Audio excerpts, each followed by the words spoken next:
Hello बच्चों, अब हम सीरीज कॉम्बिनेशन के ऊपर एक प्रॉब्लम सॉल्व करते हैं। प्रॉब्लम ये मैंने लिख रखी है। 9 वोल्ट की बैटरी को 1 ओम, 0.5 ओम और 12 ओम के रेजिस्टर्स के साथ सीरीज में जोड़ा गया है। 12 ओम के रेजिस्टर में से कितना करंट पास होगा, यानी कितना करंट बहेगा। तो सबसे पहले एज यूजुअल हम ये देखेंगे हमें क्या दिया गया है। बैटरी दी गई है 9 वोल्ट की, यानी V दिया हुआ है। 3 रेजिस्टर्स दिए हुए हैं, यानी कि R1, R2, R3 दिए गए हैं। पूछा क्या गया है कि कितना करंट बहेगा, यानी I किसमें से, 12 ओम के रेजिस्टर में। ऐसे क्वेश्चन को करने से पहले अब मैं आपको इस क्वेश्चन का सर्किट डायग्राम बनाना सिखाऊंगी कि इस क्वेश्चन में हमने सारी चीजें देख ली। अब हम सर्किट डायग्राम कैसे बनाएंगे। हमारा सर्किट डायग्राम कुछ ऐसा बनेगा। क्योंकि ये सारे के सारे रेजिस्टर्स एक सीरीज में लगे हुए हैं, तो हम एक कॉमन तार लेंगे। उस कॉमन तार पे हम तीनों को जोड़ देंगे। पहले का मान उसके पास लिखेंगे, दूसरे का मान उसके पास और तीसरे की वैल्यू उसके साथ लिखेंगे। हमने बैटरी लगा दी। बैटरी में कितनी वोल्टेज हमारी है वो भी हमने यहाँ पर लिख दी। यानी जितना हमें दिया गया था, जितना हमने क्वेश्चन से समझा, वो सारा हमने इस चित्र में बना दिया। इस चित्र को बोलते हैं सर्किट डायग्राम। ठीक है।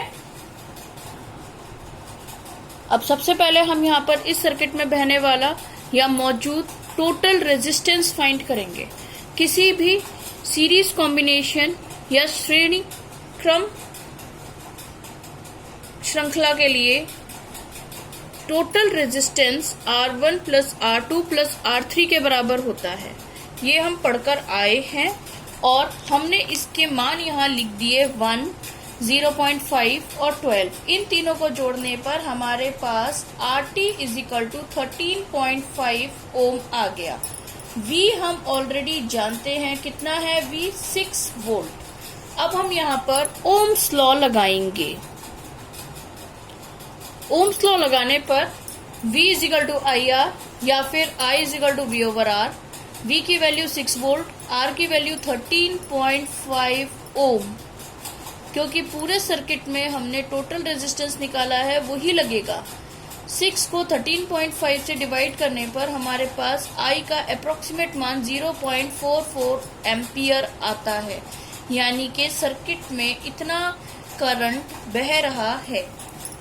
क्योंकि हम जानते हैं कि ये एक सीरीज कॉम्बिनेशन है, तो सारे रेजिस्टर्स के बीच बहने वाला करंट हमेशा समान रहता है।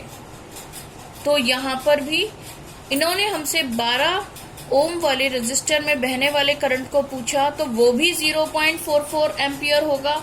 अगर ये 0.5 रेजिस्टेंस वाले यानी R2 में पूछते तब भी 0.44 होता, और यदि ये R1 यानी कि 1 ओम वाले रेजिस्टेंस में पूछते तब भी इतना ही करंट होता। ये आंसर सब में सेम होता। बस आपको थोड़ा सा घुमाने के लिए इन्होंने 12 वोल्ट लिख दिया। बाकी अगर ये एक छोटी सी टेक्निकल चीज कि सीरीज कॉम्बिनेशन में करंट समान रहता है सारे रेजिस्टेंस के बीच में, तो आपको ये क्वेश्चन करने में कोई दिक्कत नहीं आएगी।